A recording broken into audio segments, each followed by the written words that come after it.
2026 வந்து திமுக கூட்டணி ஆட்சிக்கு வரணும் அப்படின்னு நீங்கள் நினைக்கிறீங்க. ஆனால் வந்து மன்னர் ஆட்சி வந்து 2026 வரக்கூடாதுன்னு உங்கள் கட்சியோட துணை பொதுச் செயலாளர் சொல்கிறாரு. அது திமுகவை மீன் பண்ணுறதா இருக்குது. அதை பற்றி நீங்கள் என்ன சொல்றீங்க?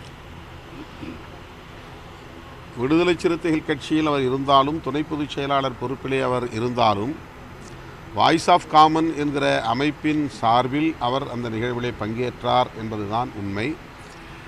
விகடன் பதிப்பகமும் வாய்ஸ் அண்ட் காமன்ஸ் என்கிற அந்த நிறுவனமும் இணைந்து அந்த புத்தகத்தை கொண்டு வந்திருக்கிறார்கள். வாய்ஸ் ஆஃப் காமன் என்பது ஒரு நிறுவனம், தேர்தல் உத்திகளை வகுக்கக்கூடிய நிறுவனம்.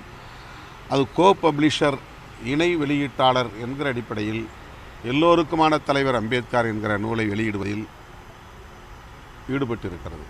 ஆகவே அவர் முக்கியமான ஒரு பங்கை வகிக்கிறார் அந்த நூல் வெளியீட்டில்.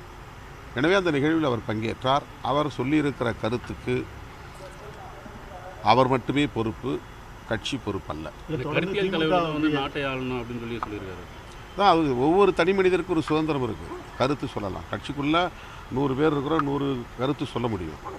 தொடர்ந்து திமுகவுக்கு எதிராகவே கருத்துக்களை பதிவு செய்கிறார். அவர் மீது கட்சி நடவடிக்கை எடுக்கப்படும். ஏனென்றால் அவர் கட்சி சார்பாக இல்லைங்க, ஆனால் அவர் வந்து அப்படி இல்லை கட்சியில் இருக்கிறாரு.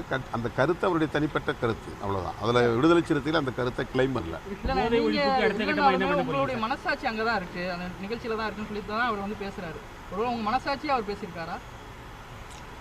அவர் ஒரு நம்பிக்கையில் சொல்கிறாரு. இந்த மாதிரி அவர் நான் கலந்து கொள்ள முடியலங்கிற ஒரு வருத்தம் அவருக்கு இருக்குது, ஒரு ஆதங்கம் இருக்குது. தன்னை ஆற்றுப்படுத்தி கொள்ளக்கூடிய வகையிலே அவர் அந்த கருத்தை சொல்லியிருக்கார். உங்களுக்கு வருத்தம் இல்லையா? எதில் உங்களுக்கு வருத்தம் இல்லையா? எதில் வருத்தம்? அவர் தெரிவித்த கருத்து இல்லை சார். அவர் தெரிவித்த கருத்துலையா நீங்கள் கலந்து கொள்ள வேண்டிய கலந்து கொள்ளாத உங்களுக்கு வருத்தமாக வருத்தம் இல்லை. நான் தான் தொடக்கத்திலே சொல்லிட்டேன், இது சுதந்திரமாக எத்தனையோ நூல் வெளியீட்டு விழாவில் நான் பங்கேற்றிருக்கிறேன். அம்பேத்கரை பற்றி எத்தனையோ மேடைகளை நான் பேசியிருக்கிறேன். ஆயிரக்கணக்கான மேடைகளில் நான் பேசியிருக்கிறேன்.